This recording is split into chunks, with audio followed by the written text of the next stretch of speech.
oqsillik tarkibi tuzilishi. Organizmda har xil oqsillar bo'ladi, turli-tuman oqsillar bo'ladi. Ana endi hozir bu yoqqa sizlarga tushuntirib bergan narsasi bitta organizmning o'ziga farq qiladigan oqsillar mavjud deyilgan yoki bir qancha organizmlarda, ya'ni bir qancha boshqa turlarda o'xshash oqsillar bor degan. Qanaqa oqsil bo'lishidan qat'iy nazar, funksiyasi bir xil bo'lsa ham tuzilish jihatdan farq qilishini aytib o'tgan. Xo'sh, sizlarga aytaymanki, bir turga kiradigan organizmda oqsillarning hammasi bir xildek. Tushunarlimi? Masalan, tirnoq tarkibida oqsil bo'lsa yoki soch tarkibida oqsil bo'lsa, yoki ko'z tarkibida, muskul tarkibida oqsil bo'lsa, bu bitta odam organizmi bo'lsa, hamma oqsillar bir xil deb beramaylar. Oqsillarni tushunish joyiga qarab, ya'ni bitta turga tegishli oqsil bo'lsa ham bir-biridan farq qilishi mumkin. Tushunarlimi? Endi keyingi aytgan narsasi, har xil turga mansub organizmlarda oqsillarning vazifasi bir xil bo'ladi-ku, tuzilishi ham o'xshash deb tushunmanglar deb aytmoqchi bu yoqqa. Masalan, har xil turga kiradigan organizmlardagi oqsillarning funksiyasi bir xil bo'ladi, lekin tuzilishi har xil. Masalan, xordalilarga kiruvchi organizmlarni bilamiz, xordalilarga baliqlardan boshlanib to'g'ridangacha, shunaqami? Baliqlar, suvdan qimray yashovchilar, sudrab yuruvchilar, shular va hokazo. Mana shularning hammasida elektrositlar degan qizil qon tanachalarni aytadi. Mana shularning tarkibida gemoglobin oqsili bor. Elektrositlar tarkibida gemoglobin bor. Xordali hayvonlarning barchasida mana shu narsa bor. Lekin gemoglobinning vazifasi qushda ham, odamda ham, yoki boshqa suyuqchi hayvonlarda ham, yoki sudrab yuruvchilarda ham gemoglobin vazifasi nima qilish? Borib o'pkadan kislorodni olib to'qmaga berish, to'qmadan karbonatni olib o'pkaga qaytib etib berish. Funksiyasi bir xil. Hamma organizmlarda bir xil, xordalilarning hammasida. Lekin odamning gemoglobini yoki hayvonning gemoglobini yoki qushning gemoglobini tarkibini ko'rsak agar, tuzilishi bir-biridan farq qiladi. Tushunarlimi? Oqsillarning funksiyasi o'xshash bo'lsa ham, boshqa turga kiradigan organizmlarda tuzilishi bir-biridan farq qilishini aytib o'tgan. Tushunarlimi? Ana endi oqsillarning bir-biridan farq qilishi nimaga bog'liqligini 3 ta sababini aytgan. 3 ta sabab.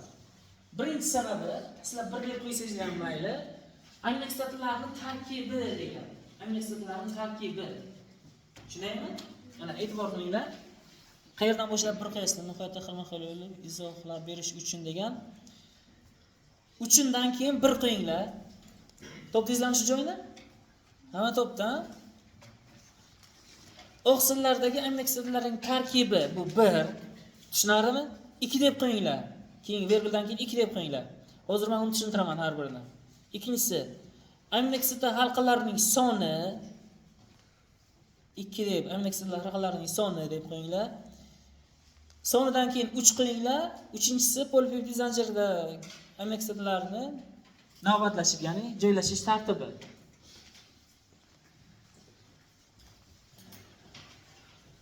Joylashish tartibi deganimi? Oxirgisida yana bitta sababni aytganman yoki. Birinchisi oqsillarning tarkibi, ikkinchisi aminokislotlar. Aminokislotlarning soni, polipeptid zanjirida 3 ta bo'ladimi o'zi? Birinchisi tarkibi deb aytgan. Qaranglar. Ikkita oqsil bor, tasavvur qilinglar. Ikkita oqsil molekulasi bor. Ikkita oqsil molekulasida 100 tadan aminokislota bor. 100 tadan aminokislota bor ekan. O'sha 100 tadan aminokislotani ikkita oqsil molekulasida 100 donadan aminokislota bo'lsa, biz uni bir xil oqsil deb tushunmasligimiz kerak. Bir-biridan farq qilishi mumkin. Sababi, bu 100 xil aminokislotani ikki xil oqsil molekulasida 100 tadan aminokislota bor dedik. U 100 ta aminokislotani bunisida ba'zi aminokislotlar bor, bunisida yo'q. Yoki bunisida bor bo'lgan aminokislota, bunisiga yo'q. Ya'ni tarkibi bir-biridan farq qiladi. Birinchi tarkibi degani mana shu. Oddiygina mana bu qatorga 20 kishini bu yoqqa 20 kishi, bu yoqqa 15 ta kishi, bu yoqqa 15 ta kishi o'tirgan bo'lsa, bular bir xil emas. Tushunarlimi?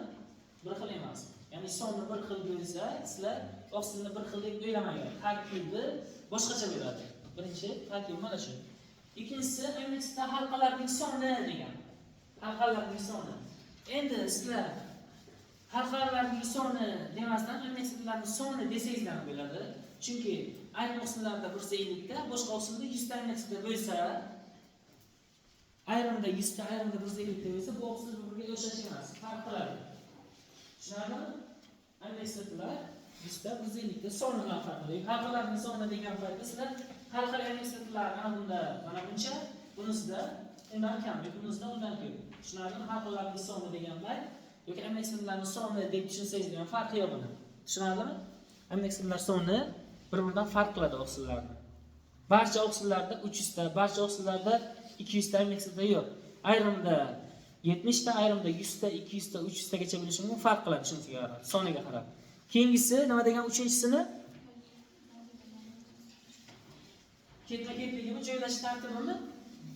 Joylash tartibi. Masalan, joylash tartibini ham tushunsak bo'ladi.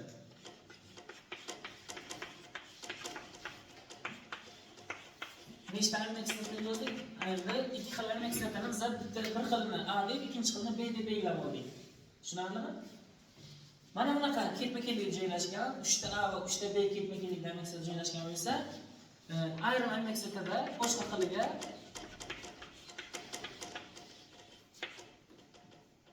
mana shunday tarzda joylashgan bo'ladi. Bunda ham 6 ta.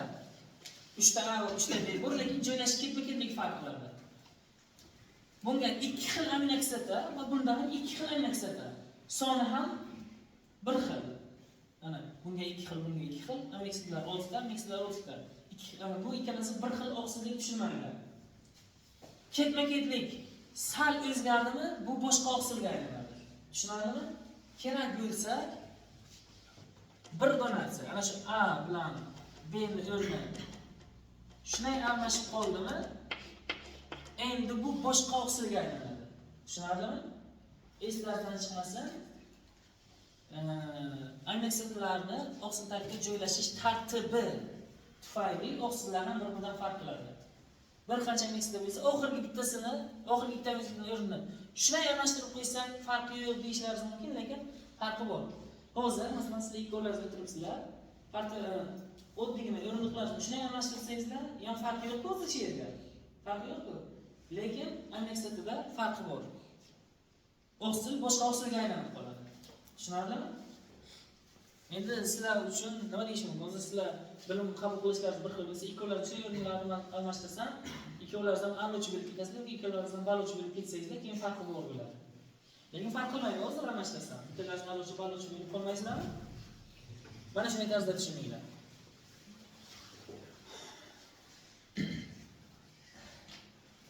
Demak, birinchisi tarkibi, ikkinchisi soni, uchinchisi joylashish tartibi. Mana shular tufayli bir-biridan farq qilarkan oqsillar. Oqsillar bir-biridan farq qilishiga sabab nima bo'ldi? Aminokislota bo'ldi. Aminokislota bo'ldi. Ana endi bir dona aminokislotaning o'lchami haqida gapiramiz. Bir dona aminokislotaning o'lchami necha nanometr deyilgan? Ana shu bir dona aminokislota, mana ikkinchi aminokislota olg'izor. Necha nanometr? 0.5-0.7 mi? Mana shuncha nanometr. Tasavvur qilinglar, biz oqsil bo'lishi uchun eng kamida 51 dona aminokislota bo'lishi kerak dedik, shunaqami? Eng kamida 51 dona. Lekin o'zi o'rtacha oqsil molekulasida bizda 200-300 tagacha aminokislota bo'lishi mumkin, keraksa 500-600 tagacha bo'lishi mumkin aminokislotalar soni. Oddiygina o'rtachadan ham kamroq 100 dona aminokislotadan iborat desak, oqsilni tarkibi 100 dona aminokislotalar o'zaro bog'langanidan hosil bo'ladi desak, bir dona aminokislotaning o'lchami qancha ekan? Mayli kichikni olamiz. 0.35 nanometr deganmi? Endi biz bu ishimiz bilan hozir oqsilning o'lchamini hisoblayapmiz. 0.35 nanometr. Agar 100 dona, ya'ni 100 ta bo'lsa agar 100 ta aminokislotadan iborat bo'lsa, 100 tasining o'lchami uzun bog'langan bo'lsa qancha bo'ladi? Necha nanometr? 35 nanometr bo'lishi kerakmi? 35 nanometr bo'lishi kerak. Lekin 35 nanometr emas ekan. Biz kamida hisobladik, mana eng kichik amniksiyatini o'lcham bilan va kamroq 100 tadan hisobladik. 35 nanometr. Lekin oqsilni qarasalar agar o'lchamini qancha nanometr ekan? 5-7 nanometr. Qaranglar. 35 nanometr qayerda-yu 5-7 nanometr qayerda? Nima sababdan mana bunday kichik bo'lib qolgan? Nima sababdan kichik bo'lib qolgan?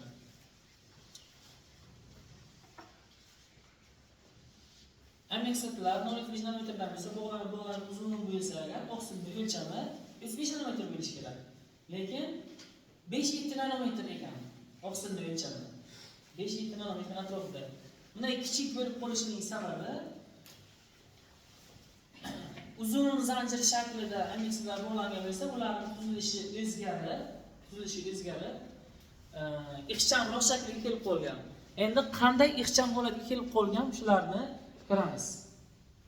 Ya'ni 35 nanometrlik narsa qanday qilib 5-7 nanometr bo'lib qolgan. Uzun zanjir o'zgarib, qanaqadir o'ramlarni hosil qilib, kichik shaklga kelib 5-7 nanometr holatga ixchamlashib qolgan. Chunki 35 nanometrlik narsa 5-7 nanometr bo'lishining afzalligi bormi yo'qmi? Afzalligi bormi yo'qmi? Chunki oqsillar hujayraning ichiga yuradi. U yoqdan bu yoqqa oqsillar harakatlanib tashib turiladi. Masalan, endoplazmatik kanallar orqali va hokazolar orqali tashib turiladi. E'tibor qilamiz.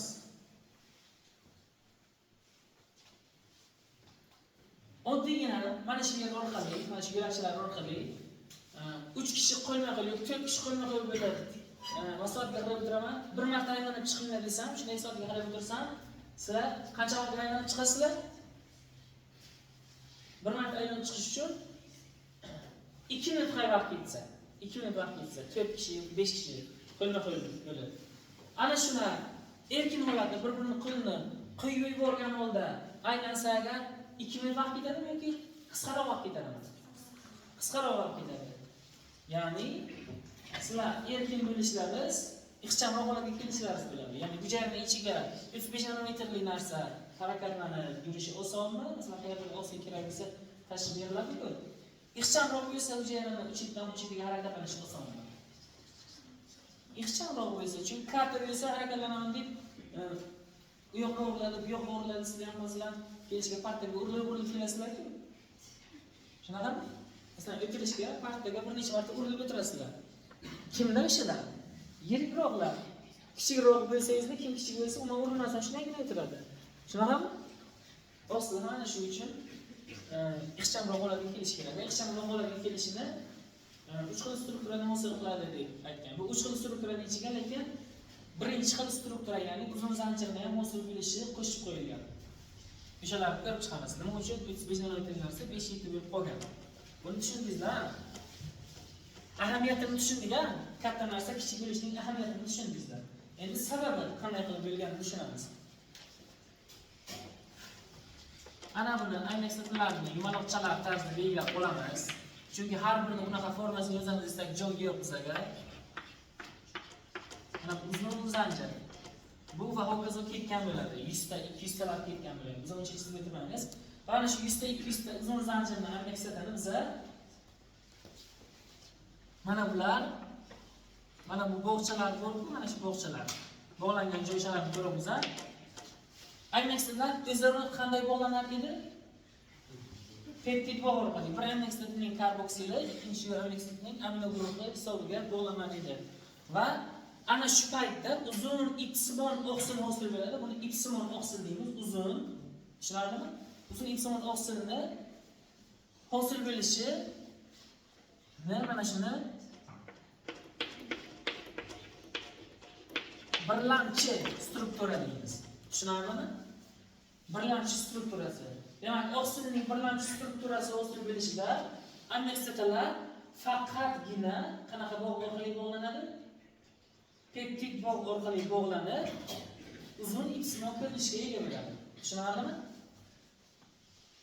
Ikkilamchi strukturasi endi qisqarishni boshlaydi.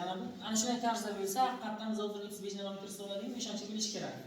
Lekin ikkilamchi strukturasiga uzun ipsimon oqsilni ana bunday tarzda ip shaklida belgilab olamiz. Bu ikkalasi bir narsa. Mana shular Mana bunday spirallashadi. Spirallashyapti. Tushundingmi? Demak, uzun x-mon narsa spirallashgan holatga kelsa, ixchamlashdimi? Ko'rdingmi ixchamlashganini? Bu qaysi struktura deyiladi? Ikkilamchi tuzilish darajasi deyiladi oqsilni yoki ikkilamchi strukturasi. Mana birlamchi strukturasi yoki birlamchi tuzilish darajasi, ikkilamchi strukturasi yoki ikkilamchi tuzilish darajasi ham deyiladi. Tushundingmi? Endi ikkilamchi tuzilish darajasi yoki ikkilamchi strukturasi nima hisobiga hosil bo'ladi? Qaranglar. Ana bu aminokislota bilan bu aminokislota bog'landi, ha? Bu aminokislotada nima bor?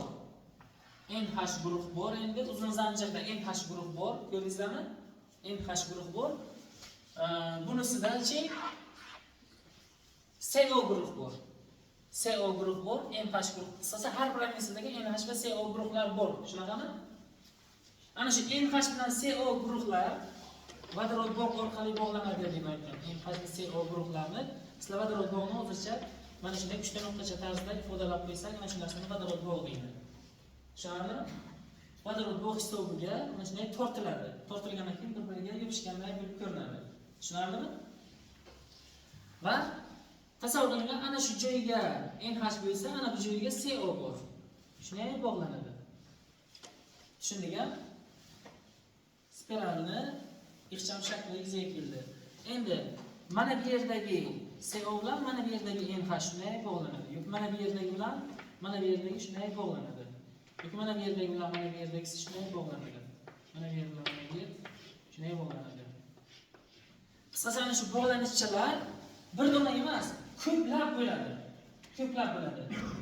Ana peptid bog'ga nisbatan ana birlamchi struktura peptid bog' hisobiga hosil bo'lgan edi-ku. Shundaymi? Ana bu esa ikkilamchi tuzilish vodorod bog'lari hisobiga hosil bo'ladi. Vodorod bog'lari nimalar orasida yuzaga kelganini bildigan NH va CO guruhlar orasida. Mana shular o'zaro tortilib turadi. Lekin bu bog'lanishda bir kishi shunday uzib biladi. Endi mustahkamlikni tushuntirish uchun aytyapman bir kishi deb. Bir kishi shunday uzib biladi. Lekin ana bu peptid bog' ya'ni ikkilamchi tuzilishni hosil qilgan vodorod bog'ni bir kishi bemalol uzib biladi. Lekin mana bu bog'lanishni 2 kishi, 3 kishi ham kerak bo'lsa uza olmaydi. Endi buni kishi ushlab uzib bilmaydi-yu, men sizlarga mustahkamligini tushuntirish uchun aytyapman. Ya'ni bu peptid bog' haqiqiy kovalent bog'lanish deyiladi. Buni kimyoga yaqinlashtirib o'tamiz hali. Bu esa vodorod bog' deyiladi. Tushunarlimi? Vodorod bog'ni bemalol uzib bo'ladi. Peptid bog'ni uzish qiyin, haddan tashqari qiyin. Vodorod bog' peptid bog'ga nisbatan bo'shroq bo'ladi, lekin bu degani ikkilamchi tuzilish juda zaif deb o'ylamanglar. Sababi bir qancha bo'ladi bu. Tushunarlimi? Bir qancha. Uni mustahkamlikni tushuntirish uchun aytaman. Ruchkalar, chiqlarning ruchkalarining ichiga prujinakasi bor, ha? O'sha prujinakasini simini olib, simini ushlab, shunday tortsangizlar, prujinani buzib bilasizlarmi tortib? Tortib bilasizlar, ya'ni ana buni tortib, prujinani buzib bildingizlar. Lekin mana buni uzun bo'lgandan keyin o'zingizlar ham uzib bilasizlarmi? Uzib bilasizlarmi? Ha? Bilmaysizlar o'zi. Tushunarlimi? Mana shunday tushunsak bo'ladi. Demak, ikkilamchi tuzilish NH va CO orasida bo'layotgan va yana bitta narsani aytaman. Kitoblaringizga aytmagan shekilli. Qaranglar. Sizlar spiral hosil bo'lish paytida ketma-ket turgan aminokislotani NH va CO lari o'zaro bog'lanar ekan deb tushunmanglar. Ketma-ket turgani o'zaro bog'lanar ekan deb tushunmanglar. Hozir ana bu aminokislotani NH bilan mana bu aminokislotani NH bilan ana bu aminokislotani COsi. Tushunarlimi? Mana shunday bog'lanib tortiladi bir-biriga. Keyin zanjir bukiladi. Bukilgan payt spiral yuzaga kelishni boshlaydi. Mana buni COsi bilan keyingi aminokislotani NH bog'lanishi kerakmi? Ana bundan keyin 1 2 3 bu bog'lanadi. Ana birinchi yana 1 2 3 4. 1 2 3 4. Tushundingizmi? Bular o'zaro emas, birinchi va 4-chilar orasida. Bu bog'landi birinchi va 4-chilar orasida. Bu bog'landi birinchi va 4-chilar orasida. Tushunarlimi? Xo'sh, qaysidir aminokislotani NH bog'lashda qatnashadi, spiral usulida jarayonda o'sha aminokislotani 1 desak, keyingi aminokislotani CO'si nechinchi aminokislotaniga bo'ladi? 4-chi. Tushunarlimi? 1-chi va 4-chi aminokislotlar o'rtasida mana shunday vodorod bog' bo'ladi. 1-4, keyin 1-4 deb tushunmanglar. Ana bu ham bog' hosilqadi, lekin o'zidan keyingi 4-chisi bilan. Tushunarlimi? Buni enisizga aytib o'tganman. Demak, ikkilamchi tuzilish vodorod bog' hisobiga turilar ekan, vodorod bog' hisoblasida yozgan NH va CO o'rtasida bo'ladi. Tushunarlimi? Ikkilamchi tuzilishga qaysi oqsilni misol qilib aytgan? Keratin bilan kollagen oqsillari. Tushunarlimi? Demak, organizm, qanaqa organizm bo'lishidan qat'iy nazar, barchasida aminokislotlar peptid bog' orqali bog'langan bo'ladi. Tushunarlimi? Keyingisi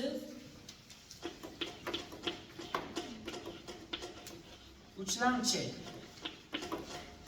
Uchlamchi tuzilish yoki uchlamchi struktura deyiladi. Bu qanday hosil bo'ladi?